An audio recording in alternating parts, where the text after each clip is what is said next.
ആദ്യം എന്തായാലും ഈ 3 പ്രോഡക്റ്റുകൾ നമുക്ക് ജസ്റ്റ് ഒന്ന് അൺബോക്സ് ചെയ്യാവേ. കുറേ നാളുകൾക്ക് ശേഷമായിരിക്കും നിങ്ങൾ ഇതുപോലൊരു വീഡിയോ നമ്മുടെ ചാനലിൽ കാണുന്നത്. കാരണം സ്ഥിരമായിട്ട് നമ്മുടെ വീഡിയോ കാണുന്നവർക്കറിയാം ഞാനിപ്പോൾ അൺബോക്സിങ്ങിന് അങ്ങനെ കൂടുതൽ ഇമ്പോർട്ടൻസ് കൊടുക്കാറില്ല. അതായത് ജസ്റ്റ് വീഡിയോ കാണിക്കും, ഒരു ബിറോളായിട്ട് അങ്ങോട്ട് പോകുന്നല്ലാണ്ട് ഡീറ്റെയിൽ ആയിട്ട് ബോക്സിലെ കാര്യങ്ങളൊന്നും അങ്ങോട്ട് പറയാറില്ലായിരുന്നു. പക്ഷേ ഇവിടെ പറയാൻ കാരണം എന്താണെന്നറിയാവോ, 3ഉം അട്ടിപ്പൊളി ക്വാളിറ്റിയിലാണ്. പ്രത്യേകിച്ച് ഒരു പ്രീമിയം ലുക്ക് ഈ കവറുകളിൽ തന്നെ കാണുന്നുണ്ട്. അതുകൊണ്ട് തന്നെയാണ് മെയിനായിട്ട് ഇതുപോലെ 3ഉം അങ്ങോട്ട് അൺബോക്സ് ചെയ്യാന്ന് വെച്ചത്.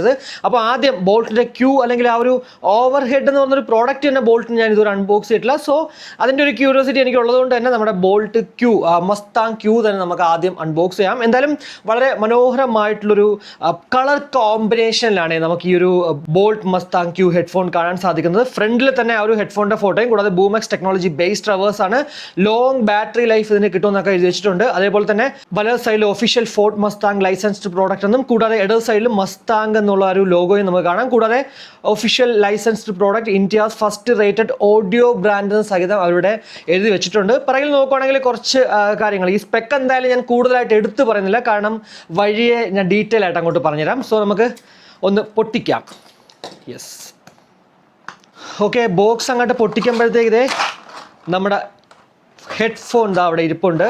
വളരെ മനോഹരമായിട്ടുള്ളൊരു ഹെഡ്ഫോണാണ്, അതിൽ വേറൊരു സംശയമില്ല. എന്തായാലും ഇതിൻ്റെ കൂടെ കിട്ടുന്ന കുറച്ച് കാര്യങ്ങൾ നോക്കുകയാണെങ്കിൽ ഒരു യൂസർ മാനുവലും അതുപോലെ തന്നെ നമുക്കൊരു വാറണ്ടി രജിസ്റ്റർ ചെയ്യാനുള്ളൊരു QR കോഡുമാണ്. കൂടാതെ നമുക്കൊരു പൗച്ചുണ്ട്. അടിപൊളിയാട്ടോ. ഈ ഒരു ഹെഡ്ഫോൺ എന്തായാലും കൊണ്ടു നടക്കാനായിട്ടൊരു പൗച്ച് അവർ തരുന്നത് നല്ലൊരു കാര്യം തന്നെയാണ്. പൊതുവേ ഹെഡ്ഫോൺസിനൊന്നും അങ്ങനെ കൊടുക്കാത്തതാണ്. ഇതിലെന്തായാലും ബോൾട്ട് ആ ഒരു കാര്യം കാണിച്ചിട്ടുണ്ട്. എന്തായാലും നിങ്ങൾ ഇതുപോലൊരു ഹെഡ്ഫോൺ മേടിച്ചപ്പോഴത്തേക്ക് അതിന് പൗച്ച് ഉണ്ടായിരുന്നെങ്കിൽ അത് കമൻറ്റ് ഇടുക. കൂടാതെ ഹെഡ്ഫോൺ മേടിച്ചിട്ട് പൗച്ച് കിട്ടിയില്ല എന്നുണ്ടെങ്കിൽ ഉറപ്പായിട്ടും കമൻറ്റ് ഇടണേ. കൂടാതെ നമുക്കൊരു 3.5 mm കേബിൾ ഉണ്ട്. അതേപോലെ തന്നെ Type-C USB കേബിളും നമുക്ക് കാണാൻ സാധിക്കും. നമുക്ക് എന്തായാലും ഈ ഒരു ഹെഡ്ഫോൺ വയേർഡ് ഇയർഫോൺ ആയിട്ടും ഉപയോഗിക്കാനാണ് ആക്ച്വലി ഈ ഒരു 3.5 mm ഒരു കേബിൾ നമുക്ക് നൽകിയിരിക്കുന്നത്.